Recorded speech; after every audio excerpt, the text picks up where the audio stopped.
Sirach chapter 31. Wakefulness over wealth wastes away one's flesh, and anxiety about it drives away sleep. Wakeful anxiety prevents slumber, and a severe illness carries off sleep. Rich people toil to amass possessions, and when they rest, they fill themselves with their delicacies. Poor people toil to make a meager living, and if they ever rest, they become needy. Those who love gold will not be justified. Those who pursue money will be led astray by it. Many have come to ruin because of gold, and their destruction has met them face to face. It is a stumbling block to those who are avid for it, and every fool will be taken captive by it. Blessed are the rich who are found blameless and who do not go after gold. Who are they, that we may call them happy? For they have done wonders among their people. Who has been tested by it and been found perfect? Let it be for them a ground for boasting. Who has had the power to transgress and did not transgress, and to do evil and did not do it? Their prosperity will be established, and the assembly will proclaim their acts of charity. Are you seated at the table of the great? Do not be greedy at it, and do not say, "How much food there is here!" Remember that a greedy eye is a bad thing. What has been created more greedy than the eye? Therefore it covers the face with tears. Do not reach out your hand for everything you see, and do not crowd your neighbor at the dish. Judge your neighbor's feelings by your own, and in every matter be thoughtful. Eat what is set before you like a well-brought-up person, and do not chew greedily, or you will be despised. Be the first to stop, as befits good manners, and do not be insatiable, or you will give offense. If you are seated among many persons, do not help yourself before they do. How ample a little is for the well-disciplined. They do not breathe heavily when in bed. Healthy sleep depends on moderate eating. They rise early and feel fit. The distress of sleeplessness and of nausea and colic are with the glutton. If you are overstuffed with food, get up to vomit, and you will have relief. Listen to me, my child, and do not disregard me, and in the end you will appreciate my words. In everything you do, be moderate, and no sickness will overtake you.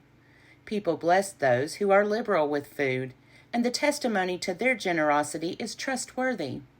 The city complains of those who are stingy with food, and the testimony to their stinginess is accurate. Do not try to prove your strength by wine drinking, for wine has destroyed many. As the furnace tests the work of the smith, so wine tests hearts when the insolent quarrel. Wine is very life to humans, if taken in moderation. What is life to one who is without wine? It has been created to make people happy.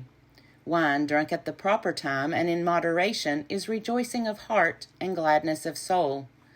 Wine drunk to excess leads to bitterness of spirit, to quarrels and stumbling. Drunkenness increases the anger of fools to their own hurt, reducing their strength and adding wounds. Do not reprove your neighbors at a banquet of wine, and do not despise them in their merrymaking. Speak no word of reproach to them, and do not distress them by making demands of them.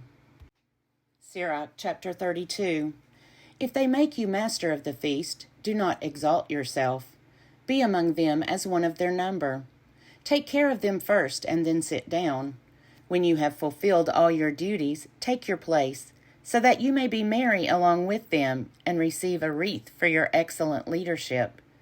Speak, you who are older, for it is your right, but with accurate knowledge, and do not interrupt the music. Where there is entertainment, do not pour out talk. Do not display your cleverness at the wrong time. A ruby seal in a setting of gold is a concert of music at a banquet of wine. A seal of emerald in a rich setting of gold is the melody of music with good wine. Speak, you who are young, if you are obliged to, but no more than twice, and only if asked. Be brief. Say much in few words. Be as one who knows and can still hold his tongue. Among the great, do not act as their equal, and when another is speaking, do not babble. Lightning travels ahead of the thunder, and approval goes before one who is modest. Leave in good time, and do not be the last. Go home quickly, and do not linger. Amuse yourself there to your heart's content, but do not sin through proud speech. But above all, bless your Maker, who intoxicates you with his good gifts. The one who seeks God will accept his discipline, and those who rise early to seek him will find favor. The one who seeks the law will be filled with it, but the hypocrite will stumble at it. Those who fear the Lord will form true judgments, and they will kindle righteous deeds like a light. Sinners will shun reproof and will find a decision according to their liking. A sensible person will not overlook a thoughtful suggestion. An insolent and proud person will not be deterred by fear. Do nothing without deliberation, but when you have acted, do not regret it. Do not go on a path full of hazards, and do not stumble at an obstacle twice. Do not be overconfident on a smooth road, and give good heed to your paths. Guard yourself in every act, for this is the keeping of the commandments. The one who keeps the law preserves himself, and the one who trusts the Lord will not suffer loss. Sirach chapter 33. No evil will befall the one who fears the Lord, but in trials such a one will be rescued again and again.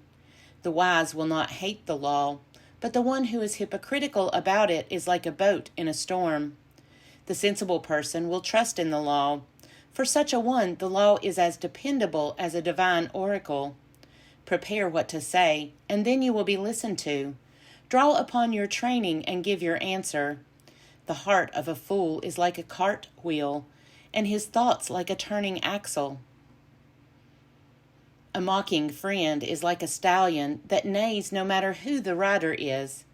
Why is one day more important than another, when all the daylight in the year is from the sun? By the Lord's wisdom they were distinguished, and he appointed the different seasons and festivals. Some days he exalted and hallowed, and some he made ordinary days. All humans come from the ground, and humankind was created out of the dust. In the fullness of his knowledge the Lord distinguished them and appointed their different ways. Some he blessed and exalted, and some he made holy and brought near to himself. But some he cursed and brought low and turned them out of their place. Like clay in the hand of the potter, to be molded as he pleases, so are humans in the hand of their Maker, to be given whatever he decides. Good is the opposite of evil, and life the opposite of death, so the sinner is the opposite of the godly. Look at all the works of the Most High. They come in pairs, one the opposite of the other. Now I was the last to keep vigil. I was like a gleaner following the grape pickers. By the blessing of the Lord I arrived first, and like a grape picker I filled my winepress. Consider that I have not labored for myself alone, but for all who seek instruction. Hear me, you who are great among the people, and you leaders of the congregation, pay heed. To son or wife, to brother or friend, do not give power over yourself as long as you live, and do not give your property to another, in case you change your mind and must ask for it. While you are still alive and have breath in you, do not let anyone take your place. For it is better that your children should ask from you than that you should look to the hand of your children. Excel in all that you do. Bring no stain upon your honor. At the time when you end the days of your life, in the hour of death, distribute your inheritance, fodder and a stick and burdens for a donkey, bread and discipline and work for a slave. Set your slaves to work, and you will find rest. Leave their hands idle, and they will seek liberty. Yoke and strap will bow the neck, and for wicked slaves there are racks and tortures. Put them to work in order that they may not be idle, for idleness teaches much evil. Set them to work as is fitting for them, and if they do not obey, make their fetters heavy. Do not be overbearing toward anyone, and do nothing without deliberation. If you have but one slave, treat him like yourself, because you have bought him with blood. If you have but one slave, treat him like a brother, for you will need him as you need your life. If you ill-treat him, and he leaves you and runs away, which way will you go to seek him? Sirach chapter 34. The senseless have vain and false hopes, and dreams give wings to fools. As one who catches at a shadow and pursues the wind, so is anyone who pays attention to dreams. What is seen in dreams is but a reflection, the likeness of a face looking at itself. From an unclean thing, what can be clean? And from something false, what can be true? Divinations and omens and dreams are unreal, and like a woman in labor, the mind has fantasies. Unless they are sent by intervention from the Most High, pay no attention to them. For dreams have deceived many, and those who put their hope in them have perished. Without such deceptions, the law will be fulfilled, and wisdom is completely in a trustworthy mouth. People who have traveled know many things, and those with much experience know what they are talking about. The inexperienced know few things, but those who have traveled acquire much cleverness. I have seen many things in my travels, and I understand more than I can express. I have often been in danger of death, but have escaped because of these experiences. The spirit of those who fear the Lord will live, for their hope is in him who saves them. Those who fear the Lord will not be timid or play the coward, for he is their hope. Happy are souls that fear the Lord. To whom do they look, and who is their support? The eyes of the Lord are on those who love him, a mighty shield and strong support, a shelter from scorching heat and a shade from noonday sun, a guard against stumbling and a help against falling. He lifts up the soul and makes the eyes sparkle. He gives health and life and blessing. If one sacrifices ill-gotten goods, the offering is blemished. The gifts of the lawless are not acceptable. The Most High is not pleased with the offerings of the ungodly, nor for a multitude of sacrifices does he forgive sins.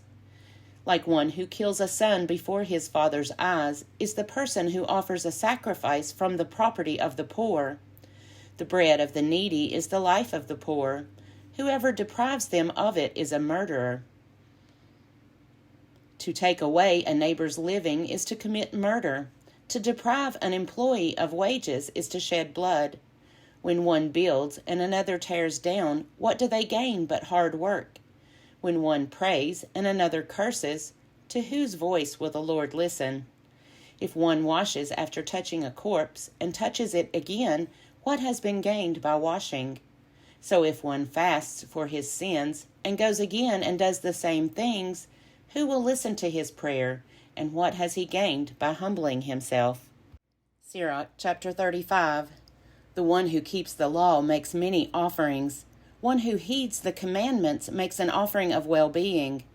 The one who returns a kindness offers choice flour, and one who gives alms sacrifices a thank offering. To keep from wickedness is pleasing to the Lord, and to forsake unrighteousness is an atonement. Do not appear before the Lord empty-handed, for all that you offer is in fulfillment of the commandment. The offering of the righteous enriches the altar, and its pleasing odor rises before the Most High. The sacrifice of the righteous is acceptable, and it will never be forgotten. Be generous when you worship the Lord, and do not skimp the first fruits of your hands. With every gift show a cheerful face, and dedicate your tithe with gladness. Give to the Most High as he has given to you, and as generously as you can afford. For the Lord is the one who repays, and he will repay you sevenfold. Do not offer him a bribe, for he will not accept it, and do not rely on a dishonest sacrifice, for the Lord is the judge, and with him there is no partiality. He will not show partiality to the poor, but he will listen to the prayer of one who is wronged. He will not ignore the supplication of the orphan or the widow when she pours out her complaint. Do not the tears of the widow run down her cheek as she cries out against the one who causes them to fall. Those whose service is pleasing to the Lord will be accepted, and their prayers will reach to the clouds. The prayer of the humble pierces the clouds, and it will not rest until it reaches its goal. It will not desist until the Most High responds and does justice for the righteous and executes judgment. Indeed, the Lord will not delay, and like a warrior he will not be patient, until he crushes the loins of the unmerciful and repays vengeance on the nations, until he destroys the multitude of the insolent and breaks the scepters of the unrighteous, until he repays mortals according to their deeds, and the works of all according to their thoughts, until he judges the case of his people, and makes them rejoice in his mercy. His mercy is as welcome in time of distress as clouds of rain in time of drought.